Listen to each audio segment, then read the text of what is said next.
Welcome to GYSB Talks. I am your host, Carla Palmer, founder and creator of GYSB.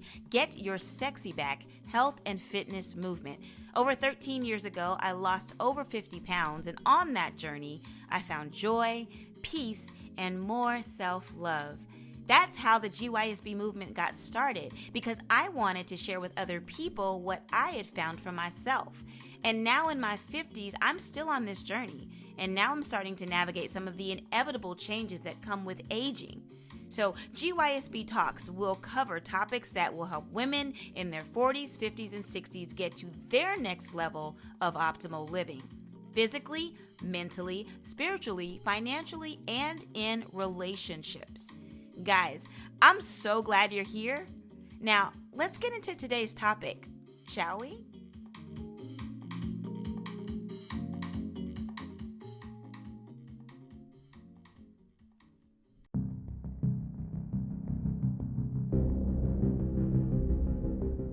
One in 4 women have been victims of severe physical abuse by an intimate partner.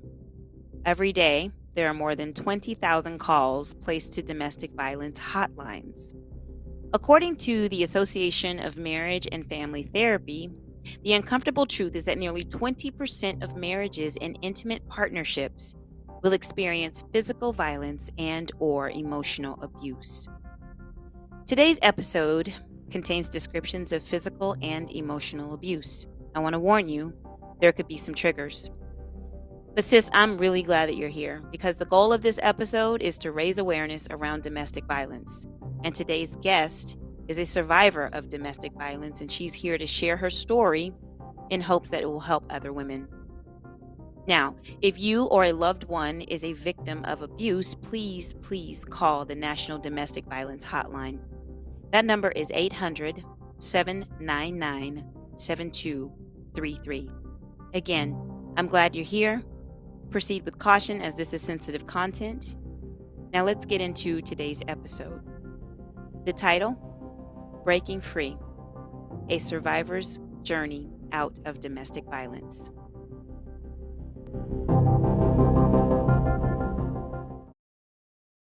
Cortina Jackson is a motivational speaker on topics of domestic violence and sexual abuse. She helps others to realize their life's purpose to achieve unimaginable success, and she speaks to businesses on identifying toxicity in the workplace and improving productivity. Cortina wrote, directed, and starred in her first short film called Daddy. It's now in post-production. She is a TV producer with an upcoming talk show, Caught on the Hook, where she helps you recognize the bait. And this is on the Zandra TV network. I'm really happy that Cortina has come onto the GYSB Talks podcast today. So, hi, Cortina. Welcome to the show. Thank you so much, and thank you for having me. I'm very honored to be on your show. It really is an honor, and I appreciate you. I appreciate you too. You and I did an episode 3 years ago on the Carla Palmer show, and I really enjoyed that episode and I learned a lot from your story. And I wanted to bring you on to GYSB Talks. One personal reason is that I lost a friend to intimate partner violence in 2021. And I had no idea that she was going through that in that relationship. And I think there are a lot of women who are hiding and their friends don't know about some of the abuse and things that they're going through personally. So I thought it would be important to bring this topic to light to my audience. So I'm really glad that you said yes. Oh, thank you. Thank you. Thank you for that platform because, yes, you're right. It's something that affects a lot of people. And the thing about it, it is, they say high blood pressure is a silent killer, but domestic violence is definitely one of those silent killers that sometimes we're just not even aware of until it is too late. So if you guys don't know what we're talking about exactly today, the title is Breaking Free, a survivor's journey out of domestic violence. And I have Cortina here. She's going to share her story with us. Why do you share your story? Well, I share my story. I feel it's very important. I enjoyed a long law enforcement and criminal justice career. I have my education in criminal justice, my whole background, and in that course of 20 years, I've worked with some perpetrators of various heinous crimes, and during that time, it's given me direct insight into what a lot of them find attractive in their victims. Mm, And so, just learning those personalities and different types, all of that, and having that command presence, I was in this position of power and I had a command presence and a purpose and, going through life and able to give tips and different things to women of domestic violence. And what these perpetrators of crime are, what they're looking for. And mhm, I myself almost lost my own life. mhm, But it wasn't from one of those perpetrators. I've worked in the prison for many years. I've worked with sex offenders, some of the most violent sex offenders in Texas. And it wasn't any of them that I had to fear, but it was in mhm. my own home. Yep. I almost lost my own life through domestic violence from another police officer Mhm, uh, in domestic violence, my own husband. mhm, And so I share a lot of my relatable experiences of domestic violence, even various types of sexual abuse and other types of abuse, gaslighting, narcissism, yes. financial manipulation. Mm, I share a lot of this. It's because I've experienced all of these. And mhm, so I feel that it's important to tell my story and how I overcame, some of that trauma that I felt to actually enjoy success, because you think, is there life after domestic violence? And mhm, I think that's what's important to share, for those who are are seeking to get out safely, out of the situation, mhm, those who are in it, just how do you move forward and what can you do, feeling empowered to lead and mhm. to share this with other people so that someone knows. So, yeah, this is Yeah. this is why I feel it's very important to share. Would you mind sharing some of your story so that people kind of have a sense of what it was that you went through, you and your children? Yes, yes, absolutely. So, I had married this police officer. I met him. I thought, what a great opportunity to be with someone in law enforcement, because that's what I wanted to go into myself. I wanted to be a detective. And so, in order to be a detective, you have to be a police officer first. So, Okay. that was my goal. That was my steps in life to fulfill what I wanted to do in life. How'd So, you all meet? we met through a dating website. At the time, I was working at a prison and in a small town, West Texas, and there wasn't a lot of opportunities for me to date. And so I joined this dating website, and I saw his profile, and it said he was a police officer, former military. He had Mhm. this cute child sitting on his knee, a son, and I thought, wow, family man, military background, police officer. I would feel this sense of safety, in being with him and Yeah. getting to know about him. And I never knew that he was the one I needed protection from later. Mhm. I met him. I married him very quickly. Um, I think our courtship maybe lasted a couple of months before I just knew he was the one. Really? Just a few months.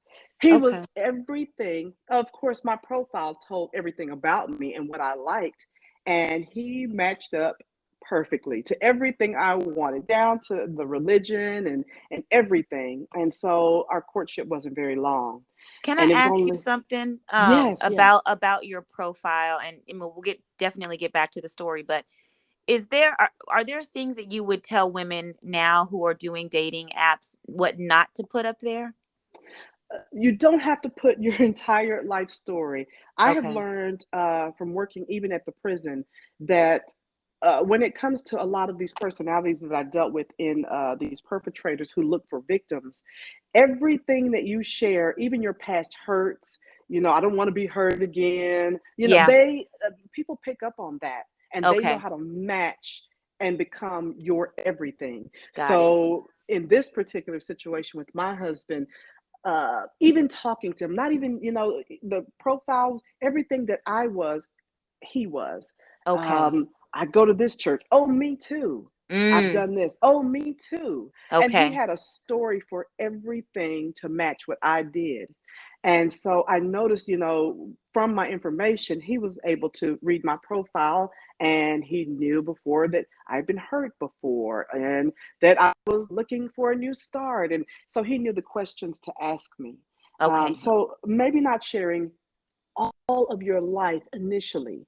Just Okay. put, I don't like a smoker. I don't like people who drink, just keep it very surface until you get to Okay. know the person a little bit better. Um, and so, yeah, in sharing a lot of that with his narcissism and different things, he was able to match me completely and become the man of my dreams. Mhm. After marrying him, I realized he was nothing that his Mm. profile said. Down to the cute little boy that sat on his knee. He wasn't this little baby boy that was on his knee. This son of his was now 12, 13 years old. And Oh, so he had an old photograph up there. yes, Okay. and he was that old, and he was not even living with him because his first wife had taken that cute little boy, and she too had to flee, and she moved back to Germany and Okay. took the son. So these are things I learned afterward. Initially, yep, I got this little boy, and just everything that he told me was a lie. We weren't even the same religion, and so that came out. Oh, I don't even like that religion. I Mm. can't stand that religion. And the abuse happened 1 month into the marriage. 1 month, and Wow. he had hit me the first time. Wow. Um, I thought it was an isolated incident. He was a Okay. police officer at the time, and that's what he assured me of. Hey, it's a new marriage. I'm a police officer. There's racism on the job. It's been a rough day. I misunderstood some things that you said. I've never hit a woman in my life. And he cried and he boohooed, and this will never happen again. I can't believe I did this. Okay. And I believed it. I was cautious then. I was ready to pack up. I was that person that, oh no, there won't be a first, second, or third time. And so I was ready to pack up my things the first time. But given that, I thought, maybe he's right. Mhm.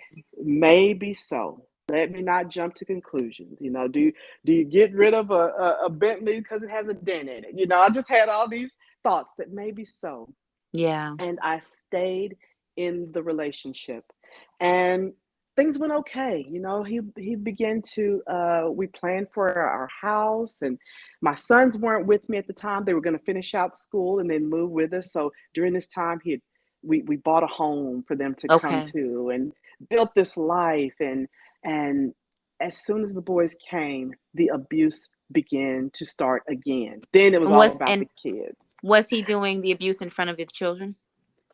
Never. Okay.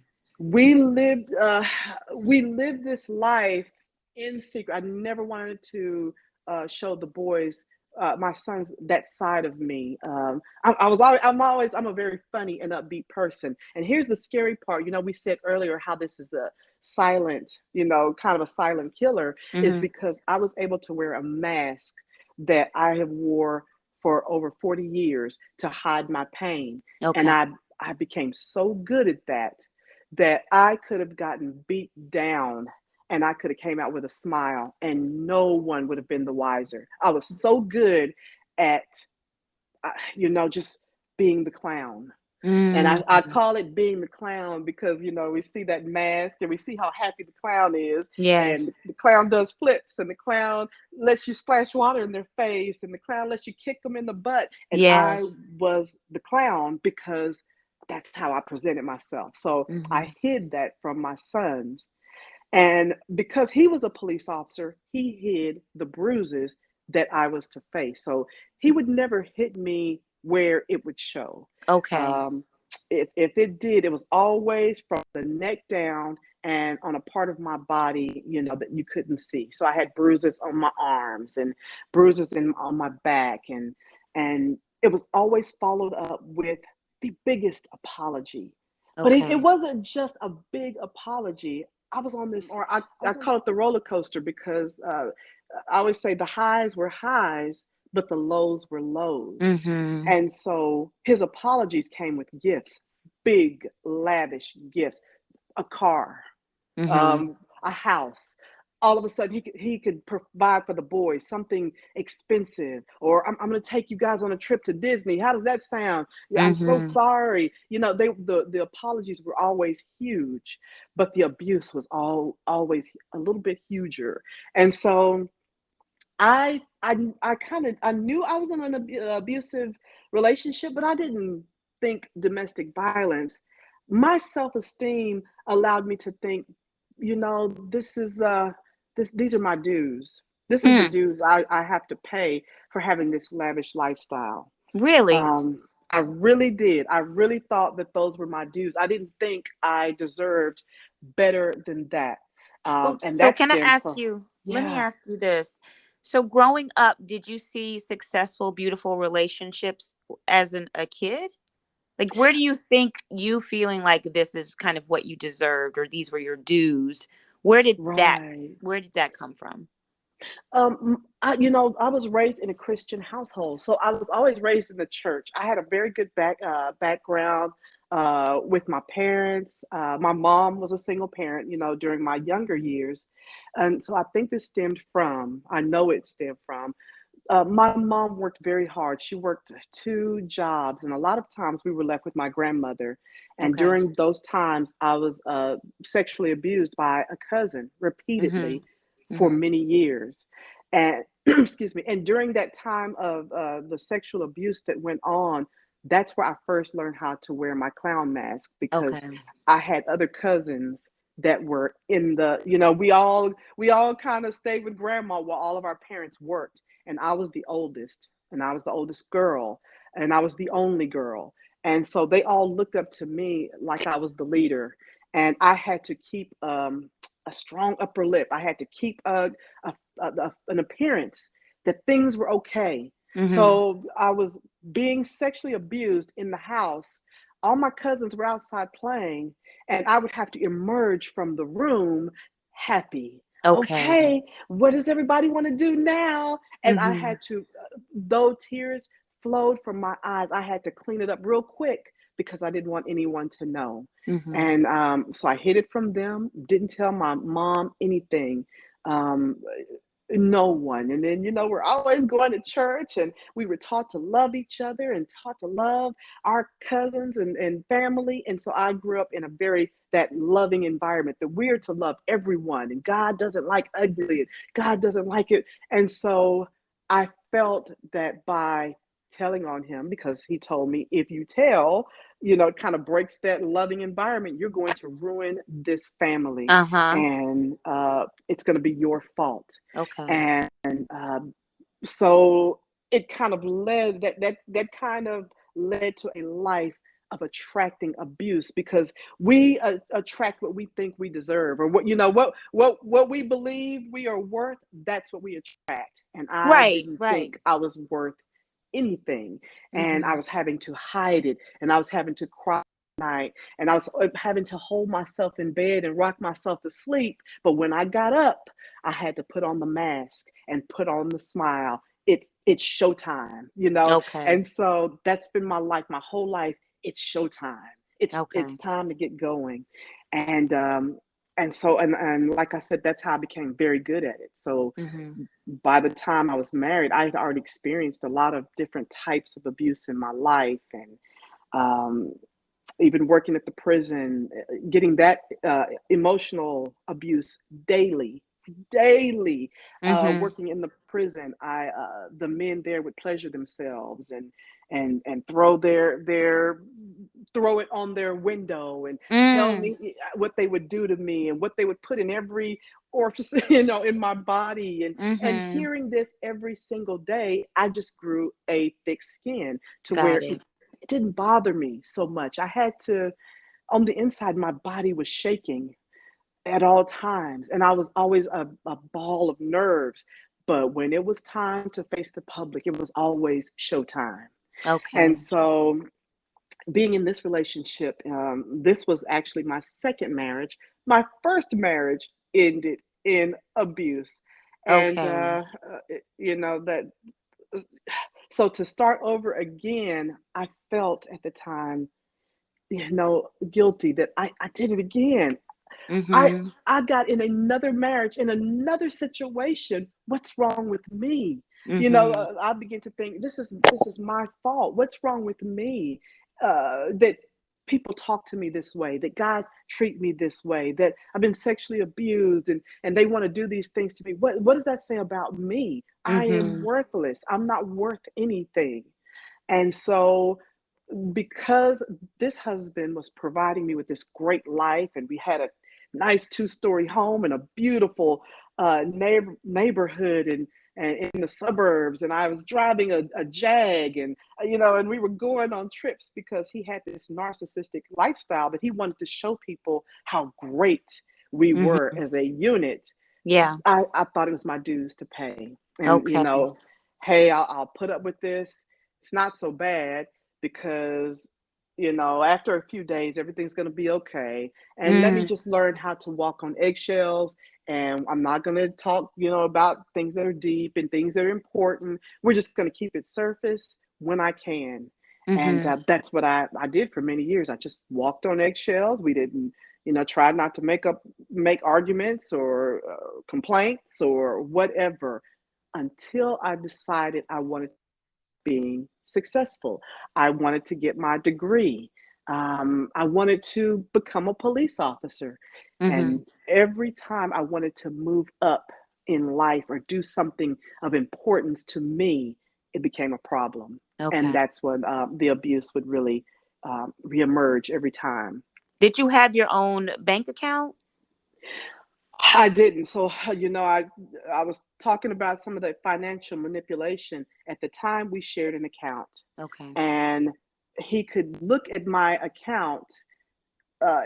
account, and he knew when I spent money. And so it was a control of my finances. Mhm. Anytime we had an argument or the abuse happened, he would freeze the account because he was the uh, he's the one that opened the account, and I was just a joint person on the Mhm. account. Mhm. You were added on. I was just added, so he could Mhm. freeze the account at any time, and I couldn't get money.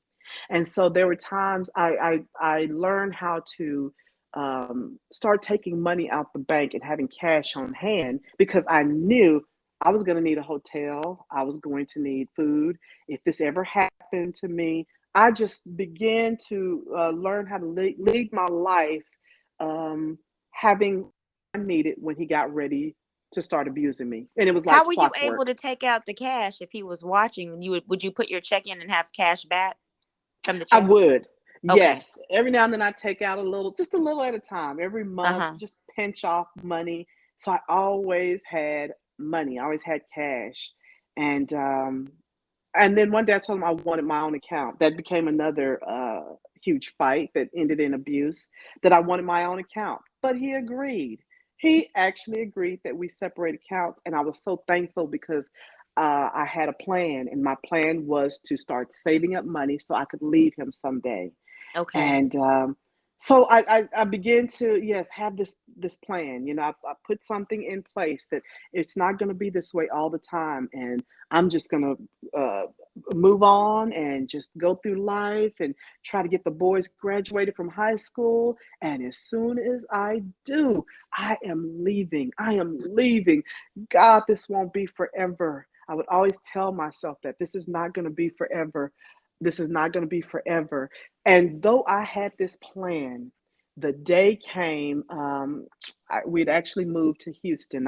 We were living in Dallas during all this abuse, but my sons graduated high school and they were off to college. My now ex-husband got them into a school in Wisconsin, which is many hours away. Yes. But of course, I'm thinking, oh wow, he really worked hard to get them into school and Wisconsin, we didn't know a thing about that, but wow, he got them in there. And so he put them in school there, and we moved to Houston. And when we did, I didn't know anyone. I didn't know anyone in Houston. My sons didn't know the address. My parents didn't really know where I lived. They just knew I was in Houston, and I never got the opportunity to share with them what the address was. Mhm. Um, at that time, I started working in parole. I lost my police job.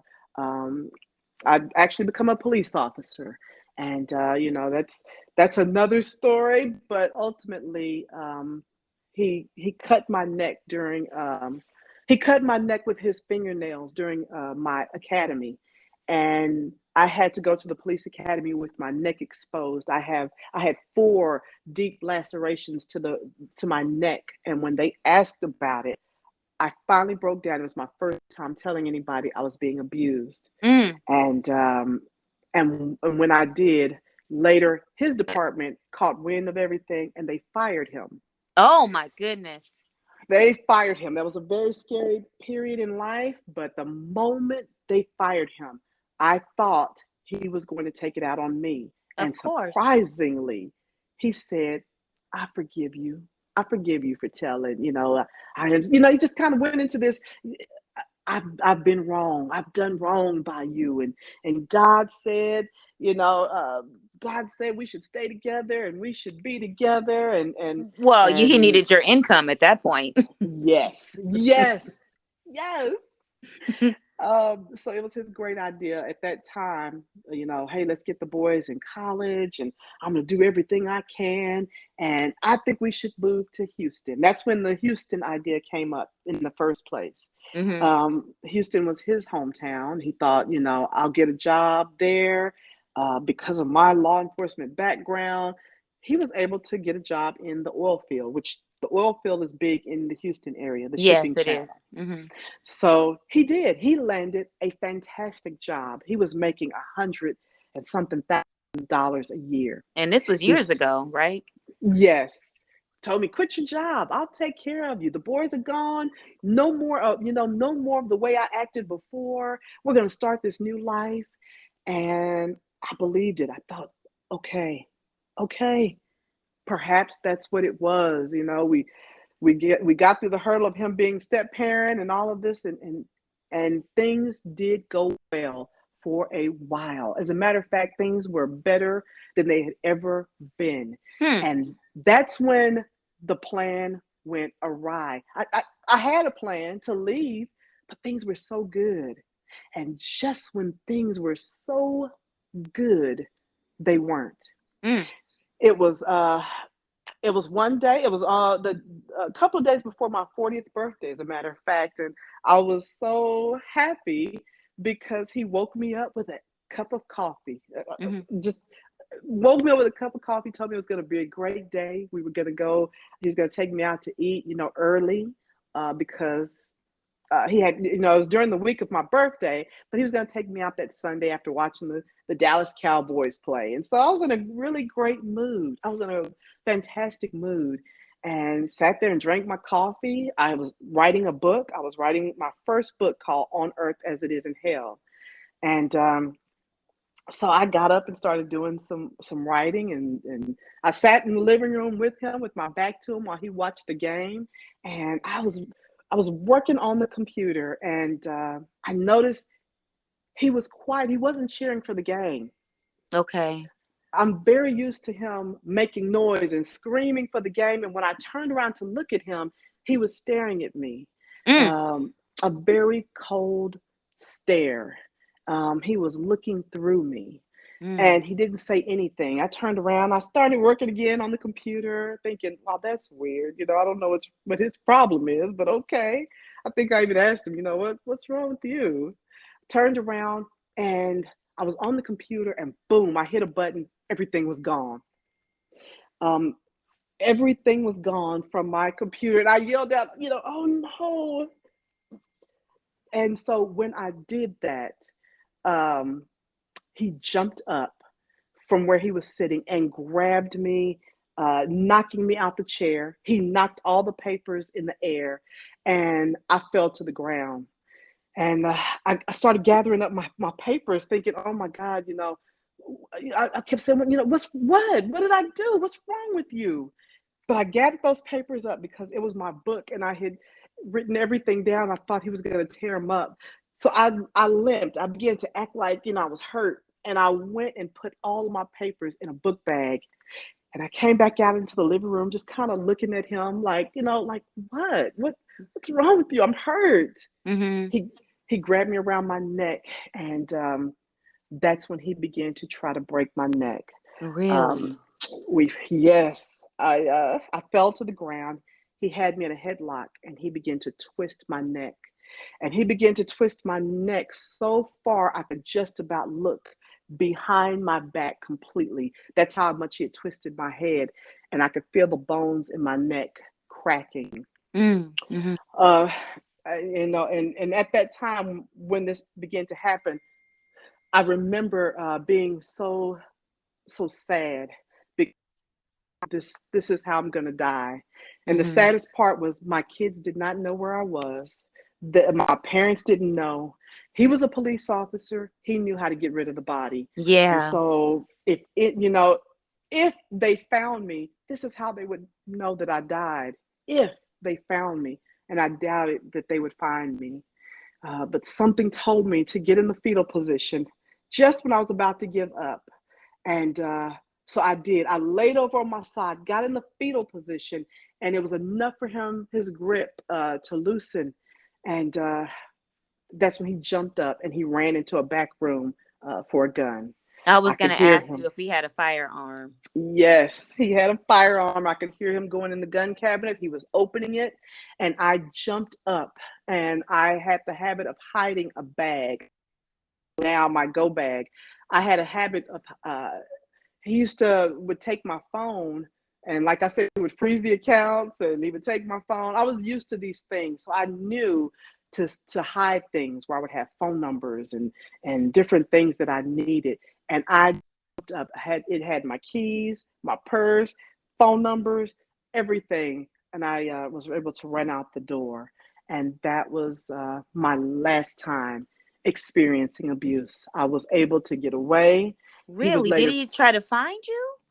he was I was able to go to work, and when I did, I ended up passing out at work. And when I came to, I told them what happened. And I woke up crying and I told them, I am being abused. I am being abused. Someone please help me. And Mm-hmm.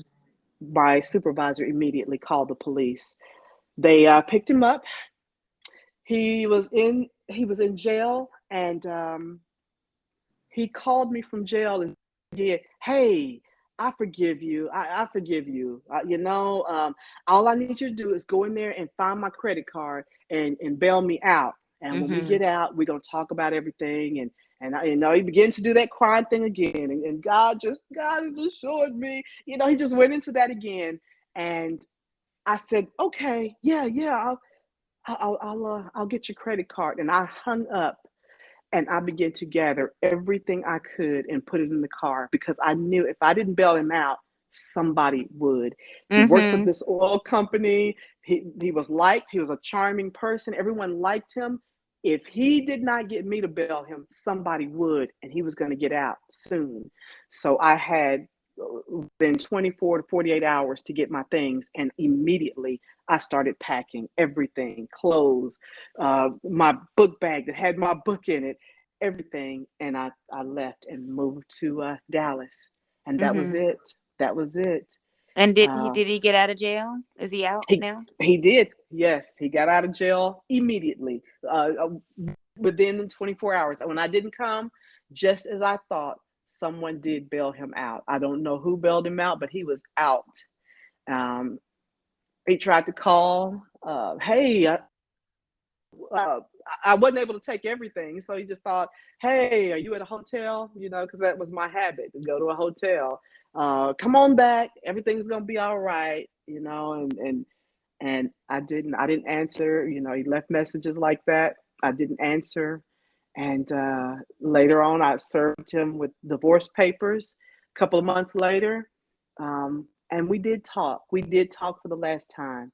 And he said, well, whatever you want is yours. You Just talked in come on person? back. Was this an in-person mediation kind of thing or with a lawyer No, present? Oh, okay. Over the phone, he called. He told me, "Come back. I got all your stuff. Some of your jewelry's here. Some of your clothes. Come on back, and you can just have whatever you want. And I'm gonna sign for this divorce. I'm not gonna fight it." And I said, "I will not be back. I don't want anything from you. Mhm. Um, I just want the divorce. And if you will leave me alone, won't even come after you for things." I said, "Just please leave me alone." And I'm so thankful. I'm very grateful because he hasn't. From that day, he Really? did Okay. sign the papers and he did not contact me again. Of course, I blocked him on everything and different things, but he's not tried to contact me. So for that, yes, I'm very grateful. I'm very grateful. Have you Be- talked to your young men now at this point? Have you talked to them about their experience growing up with him and what they might have seen that you didn't think that they saw? Yes, and that was the thing, I was saying how I thought I was this great clown and great chameleon, and I wasn't because, Mhm. they knew. Mhm. Um, the sad part was they also wore the mask for me. I thought I was wearing it Mm. for them, protecting them, and they didn't hear and they didn't know, Mhm. and so they too learned how to wear the mask. And whenever we would go out in public or my mom would visit, my mom, she was very intuitive. She's a Christian woman, and she would even ask the boys, "Is everything okay?" And they would say, "Oh, yes, ma'am. Yes, ma'am. Dad, he takes us here, and Dad," and they knew things weren't right. But they did later tell me, "Mom, we knew. We Mhm. knew. We were praying. We were hoping we could get away. We knew we were going away to college, and we were praying that you would leave." And we just didn't know what to do. We didn't know Mhm. how to help. Um, you seemed okay. We seemed okay. Mhm. You played along, we played along. And it was not good for them because, it just built up a lot of anger in Mhm. them. Not so much for me, but for the situation. And they felt helpless. And, it made me feel guilty that I put them through this. And as much as I love them and tried to protect them, I only built up this anger inside of them. And it always made me feel guilty. But Mhm. they let me know, "Mom, please don't." They Mhm. told you were a good mother. You tried everything you could to protect us, Mhm. and we don't hold anything against you. We're just very grateful that we're all okay. And Mhm. they've progressed. They've progressed very well. They've always been very good sons. Very good sons. Mhm. So it was a blessing having that support because that too set up a lot of guilt in my life that I didn't protect them. I didn't protect them. And this is what I introduced into this is, they'd already been through abuse from the first marriage. And then this is what I introduced them. They wanted a dad. They used to Mhm. ask me, for a dad. "Mom, we want to join the Boy Scouts, but you have to have a dad." And so I did all of this for them. And that's what I introduced them to. And Mhm. so, even still to this day, sometimes I feel very guilty um, about that. And I try to go above and beyond in helping them and doing things and expanding in my life to show boys you can be successful. You can be, look at your mom, look at the things that I'm doing. And, it's a blessing that they do. I had to learn how to uh, forgive myself Mhm. for hating myself. Forgive me, for what I put them through, and even feeling that guilt. And slowly but surely, it's starting to leave, where I can accept the love and accept the forgiveness that they have even given me, the grace that they've given me, and that God has given me to move forward. Do you go to therapy at all, or did you? I tried initially when I first left the abuse. I decided I wanted to try therapy, and I just didn't. I didn't go through with it, even though I went through the deepest depression. I was in a very severe depression, and I knew something had to give. Mhm. So I did try to go to a therapist, and I just felt like I was just sharing stories that he couldn't fix, and I thought, I don't want to do this anymore. I just didn't feel great about therapy. I felt like I was throwing money at the wall, but I Hmm. realized I needed it. I needed that. And I stuck with it just a little bit, and enough to know that I needed something more. I thought um, I was against antidepressants at the time because I thought I'm sad because I'm sad and I'm in control of my sadness and my symptoms. And, I thought I was in control of that. So I didn't want to take pills. I didn't want to be stuck on pills for the rest of my life or feel like I had this mental health problem, but I did so severe that I had contemplated taking my own life. It got very, Mhm. very serious, Yeah. and I realized, afterwards, that I needed it. I needed it because uh, people are sad all the time. There's that sad, and then there's depression. And my chemical balance was off. That my low was way too low. I should have Mhm. the sad things. I should have been thinking every day how I could take my life and how I can make that work. And upset because I couldn't figure out how to make that work out for me. That I couldn't take my life, and so I did. I took antidepressants. The doctor let me know about the chemical imbalance and, let's just get you up to a healthy level. And so it took a couple of weeks, but it helped tremendously. Mhm. It helped me tremendously because then I could deal with just the sadness, just, to a normal sadness. And Mhm. in doing that, I began to uh, find my strength and Okay. find something to be positive for. And though I had nothing, I came here with nothing, no furniture, nothing. Um, I could then have this point in my life where I could make a decision about how the rest of my life was to look, Yes. because I could have been depressed, and I was justified for being, of course, I've been stomped on, I've been raped, I've been abused, I've had all these things that happened to me. Of course, people would definitely say, "Yes, I understand you being sad." But then I thought, "Well, but what am I going to do with that?" When everybody's Mhm. saying, "Oh, we understand. Oh, poor you," "Oh, I'm so sorry this happened." Then what? Then what do I do with that? And Mhm. so I began to live positively. After I was actually going to take my life, and the day I decided to do so, I made a video. I went out on my balcony and I made a video for Facebook. And I thought I would share this in a domestic violence Facebook group. I didn't think anybody could see it but that group because I didn't know much about Facebook and how that worked. And so I Mhm. did this video um, telling people, this is what I've experienced, and if you could get out of the situation, please get out. And when I got through sharing it, I stepped back into my apartment to take my life. But something miraculous happened, and that as soon as I stepped in and had posted that video, my phone began to ding like crazy. Like, Mm.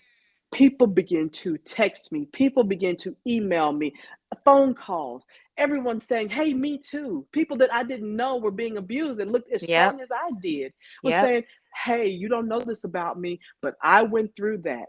And others saying, "What do I do? I'm going through this now. What do I do?" And I did that all day, responding till I was exhausted and I Mm. could not. And by then, I had forgotten to take my own life. Mhm. And so that next day, I said, "God, for one day," I was so arrogant to think, that I was giving God the ultimatum. One ultimatum, "God, for one day, I'm going to be positive. I'm Mhm. going to be positive one day, and that is it. And if you don't help me, I'm going to die." So I'm 100%. As much as I've given into hating myself, I'm gonna give this one day 100%, and I did. I was positive for that one day. Even though if I was late for work, I didn't say, "Oh, I'm going to be late." I just said, I'm going to be, I'm going to get to work on time. It's going to be a wonderful day." My tires at the time, they were wobbling all over the place. I needed my tires changed. I didn't have money. I said, "I'm going to make it. I'm going to get brand new tires." I just began to talk this way for that Mhm. day, I Mhm. thought. And that day led to another. Things almost immediately. When I got to work, I began to write down in a folder everything I wanted to happen for me. I began to write down things that were impossible, that I've never done before, that I thought I wanted to do. I want to be an actress, and I want to tell people about domestic violence as a speaker. And one day I Mhm. want to have a talk show and have people on my talk show and give them a platform to tell their story. And one day I'm going to have, I just begin to write down things, even little things. And I want brand new tires for my car. And I want that in every single day. I began to write that stuff in a journal, what happened that day. And the next day, things had already started happening for me almost Mhm. immediately. Mhm. It made me grateful. Like, oh my God, I can't believe that just happened. By that weekend, my daddy coming to town. He looked at my tires. He said, "Hey, I'm gonna get you some tires. I'm gonna get you some brand new tires. Did you know your tires were?" And I was thinking, nah, that's a coincidence. My dad. Mhm. Mhm. But things like that began to open up for me. I wanted this ring light. I said, "Man, I want to start doing videos on Facebook, and I need a ring light." And that's what happened with me the next day. Somebody in my apartment complex said, "Hey, got a ring light, giving it away if anybody wants one." Mm. Mhm. It was just little things at first, but every time something happened, I would always be very grateful, and I would write it down. Today I got new tires. Today I got a ring light. Today I was asked to speak. Oh my God. And I began to write, and every day I had something to put in that journal. And Mhm. that one day led to every single day since then up until now. I have a talk show. When I go back and look at everything I wrote down that day I was going to take my life, when I look at it, everything I wrote down happened for me. Mhm. Absolutely 100% happened. And things are still happening. And when they do, I just cry. The more I cry and the more I'm grateful, the more things open up for me. And Mhm. it's been nonstop ever since. Yeah. Nonstop. The And the face the Facebook posts going broader than you thought, and then the people, responding with the text messages and the emails and all of that. That was the birth of your purpose, right? That's when you really yes, discovered, like, I'm here for a purpose, and it's to help other yes, women who are going through domestic violence like I experienced. So that's so beautiful. That's so beautiful. Do you yes. do you experience PTSD at all? Sometimes, I think being guarded. There are things. There sometimes there are things men may say that they probably are innocently uh, saying, just even if it's a little something like, "Hey, tell me a little something about me. Tell me everything." Mhm. When they say something like that, "Tell me everything." I always flash back to my ex-husband, how I told him everything. And Mhm. everything that I told him, he used against me. Mhm. Even my sexual abuse, I hadn't revealed that to any of my family, but I told him in confidence. And one day he held that against me. "Oh, I bet they don't know you were raped. I bet they didn't know you'd been Mhm. sexually abused. How about I let your whole family know that? How about I Mhm. tell them about that cousin who did that to you?" So innocently, sometimes when things are said to me, I kind of, I tend to retreat. I tend to shut down a little bit, or, so I think there are some ways I've done a lot better because I put myself out there. I'm an actress now, and I do all these exciting things, but I'm very guarded, very watchful, for a reason, but sometimes to a fault. And that Mhm. it doesn't allow me to open myself and experience the love that, that that I deserve. I deserve because I'm so guarded, if anything. Mhm. Uh, Yes. So what would you say someone's listening right now and they haven't shared with anybody close to them that they are going through some of the things that you shared in your story, what would you say to them? Because it must be a very horrific, scary, frightening thing to try to leave someone who is threatening you and who has a gun and, who's playing Right. these, these head games and gaslighting and all of that. What would you say to them as a first step? I would say to have a plan. The first step is to have a plan, even if that means, pinching back money. It could Mm-hmm. be little things. One of the first things I did when I did move to Houston and no one knew who I was or no one knew my address, I had a supervisor. And I remember writing down one day everything. I gave the supervisor my address, my husband's name, where he worked, his phone number, everything. I had taken a picture of him and attached it. And one day I went in her office and I said, "Don't ask me any questions." I said, "But if anything ever happens to me, he did it. And here's his Mm. information." I Mm-hmm. said, "Please put this in your drawer." She said, do I need to do something? Is something wrong? I said, "No, no, no, no. You don't have to do anything, but just know if anything happens," because I knew, and this was during my happy times. We were having a pretty good relationship, but I just felt the need to tell someone something, never Mm-hmm. knowing that I may have needed that. Thank God it didn't, but had I lost my life, that information. So I would say have a plan. If you don't have anyone, that a family that you talk to, find someone, whether it's somebody that works at the grocery store that you see every day, or someone, and you don't have to go into detail. A coworker, have a plan. Have your personal information available. Um, Money, kind of start, uh, kind of looking at that, and developing a plan of escape, someday, soon. Well, we hear these stories of women who try to escape, right? And now they're prisoners. And all of the threats about I'll harm your family or I'll kill you if I find you, or you hear stories about women running away and then the man finding them throwing acid all over their face. So, Right. I think that fear is so very real, and some of the outcomes say that the fear is a valid fear because of the things that we often read about in the newspaper, or we find women come up missing and then they find them later because the husband did it. So Yes. I've never experienced this situation, but it has to be something that you're not sure what to do. Like, even going and telling a supervisor, here's my information, here's a picture of my husband, here's where we live. If anything ever happens to me, this is the person who did it. Like, if somebody came to me and said that, I would feel the need to go and say something, because I Yes. wouldn't want that burden or that sadness of, oh, they told me and I didn't say And anything. didn't say anything. Yes, yes. Uh, and that is the tricky part, because I knew if she did inquire or say anything, then this may trigger him. Yeah. This too was why, at first, when he was fired as a police officer, I went to bat for him.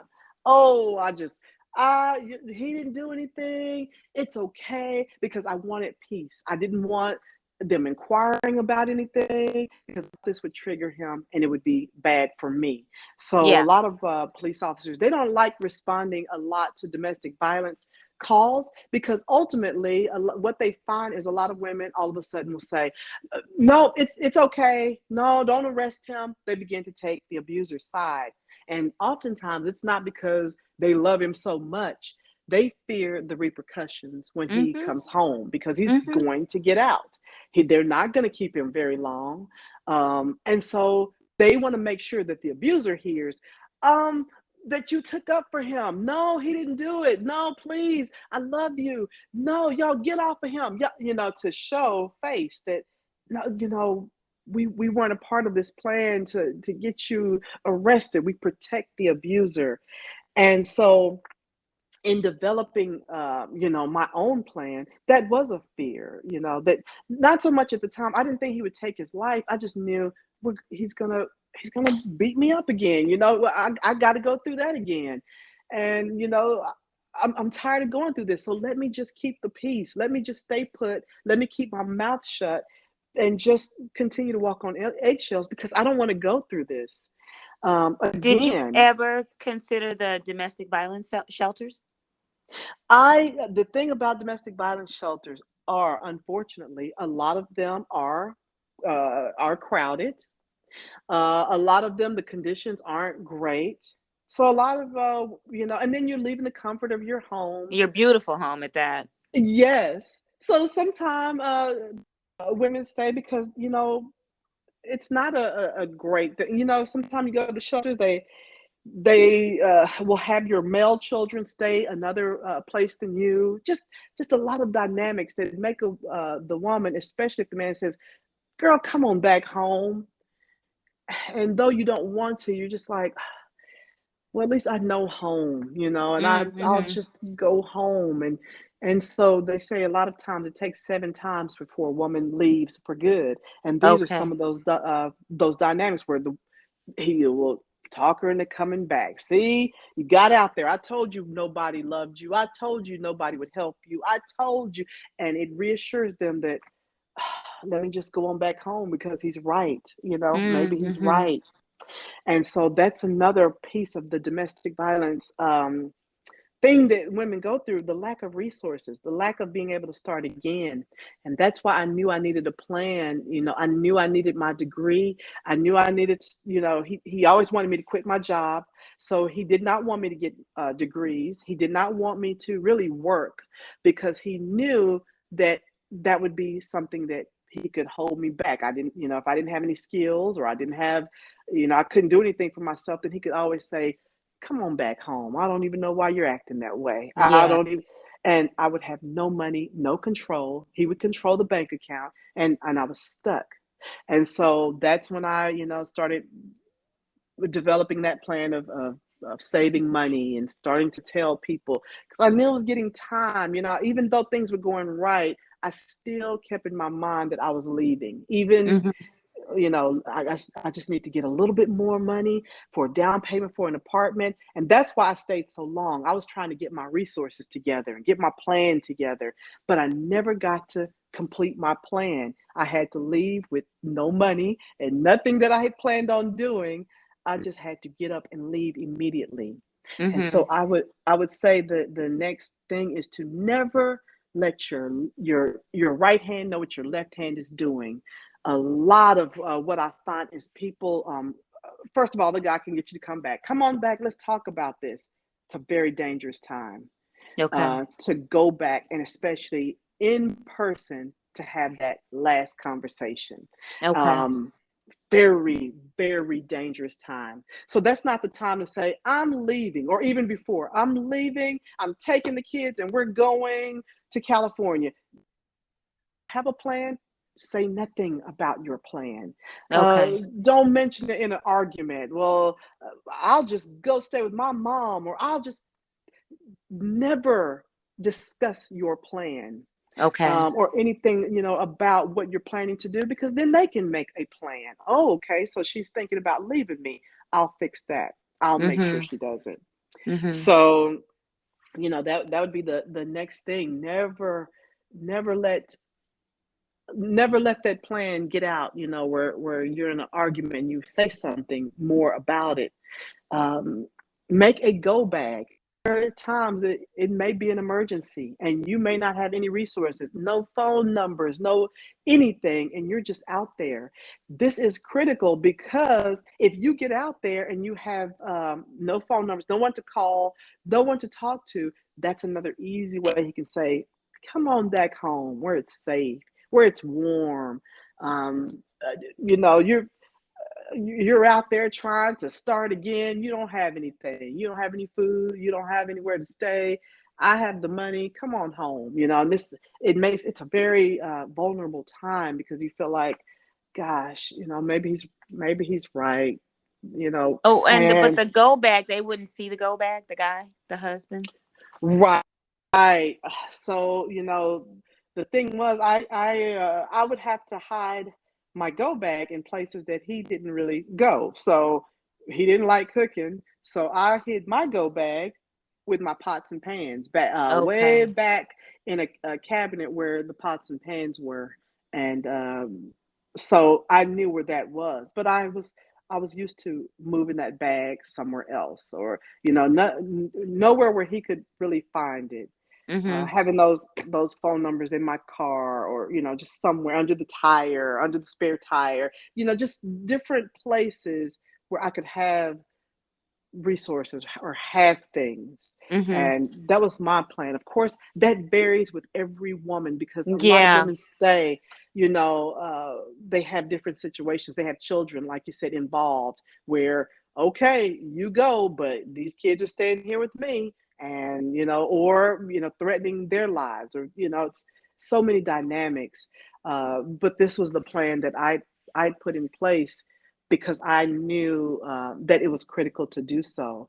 And so, I did have the opportunity just to start trying to save money, try to get my degree, try to look for employment in Dallas. I was already doing job searches, so that if when I was ready to go, I could start all over again, have the job, have the car, have just have things and be ready for to start again. Mm-hmm. And yeah, it came a day, excuse me.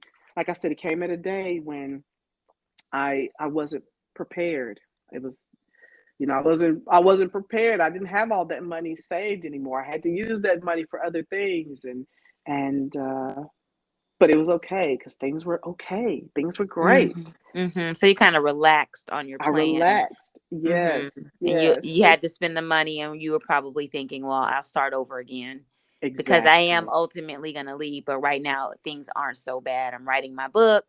He's being nice. Right. He's got a good job. He's happier than he was when he was with the police force and all that stress and racism.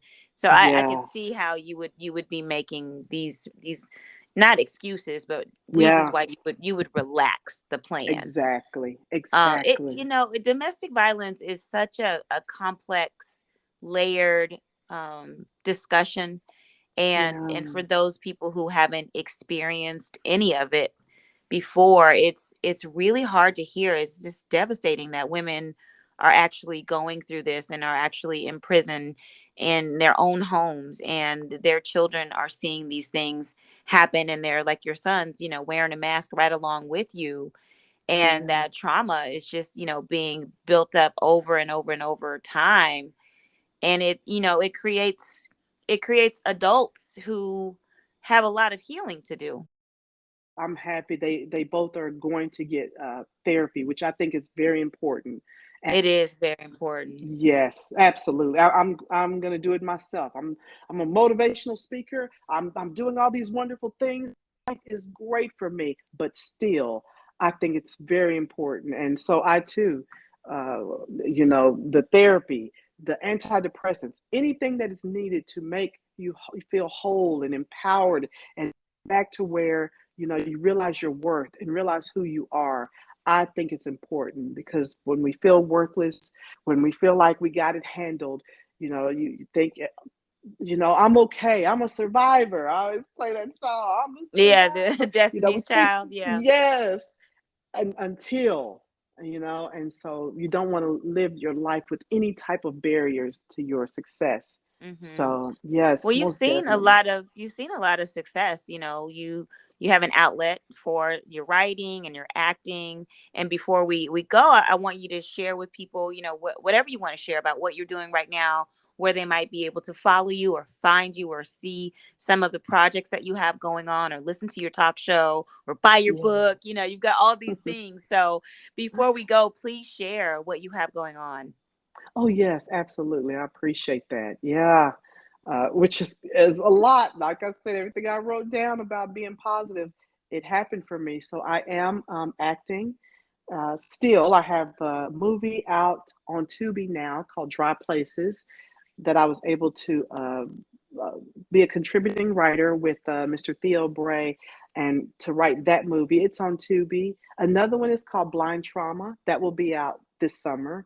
And then Hmm. I'm excited because I got to write and direct, and I am in my own movie. I was able to produce my own movie called Daddy. Congratulations. Called Yes, Daddy?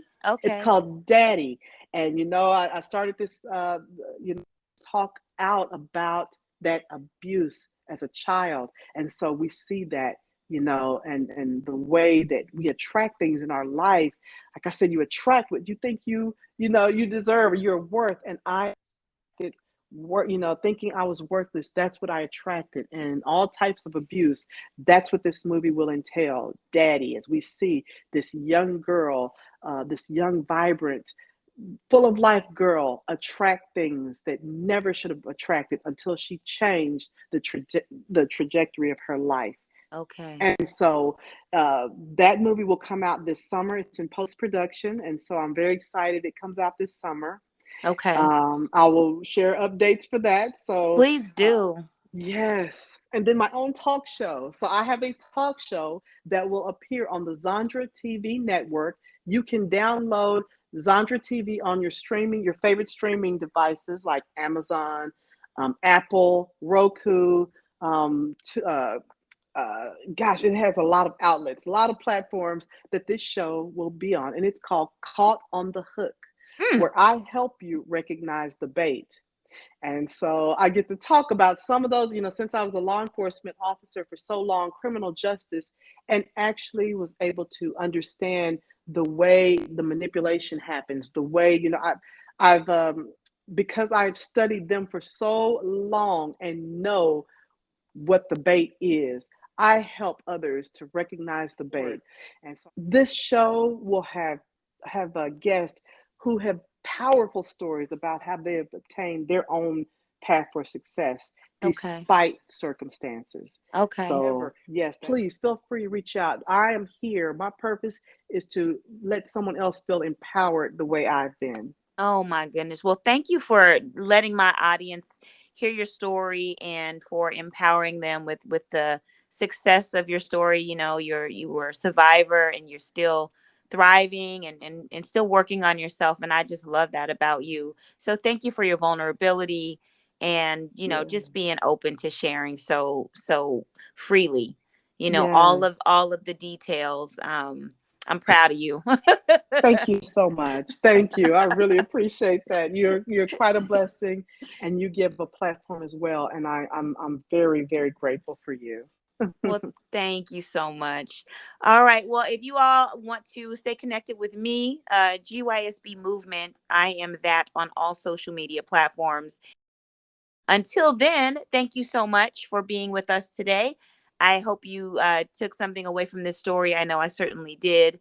And we look forward to talking to you on the next episode of GYSB Talks. All right. Take care. Thank you so much, Cortina. Thank you. Okay. Bye bye. Bye.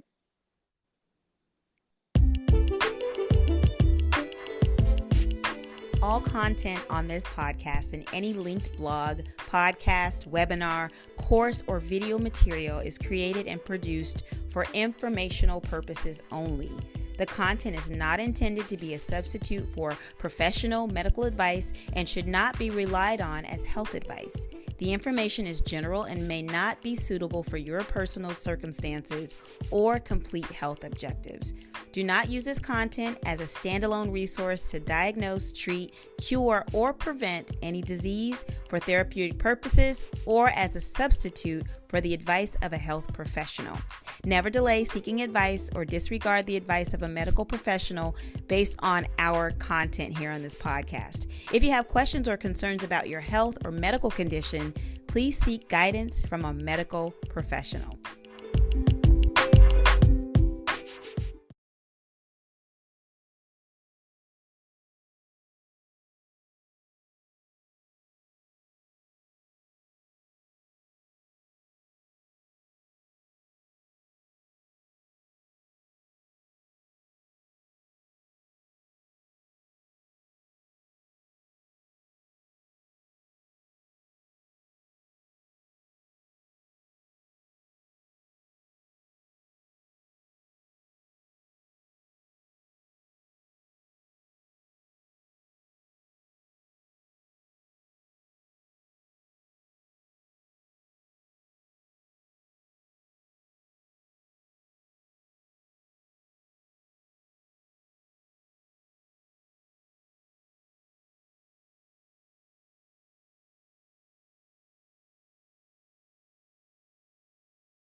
all content on this podcast and any linked blog, podcast, webinar, course, or video material is created and produced for informational purposes only. The content is not intended to be a substitute for professional medical advice and should not be relied on as health advice. The information is general and may not be suitable for your personal circumstances or complete health objectives. Do not use this content as a standalone resource to diagnose, treat, cure, or prevent any disease for therapeutic purposes or as a substitute for the advice of a health professional. Never delay seeking advice or disregard the advice of a medical professional based on our content here on this podcast. If you have questions or concerns about your health or medical condition, please seek guidance from a medical professional.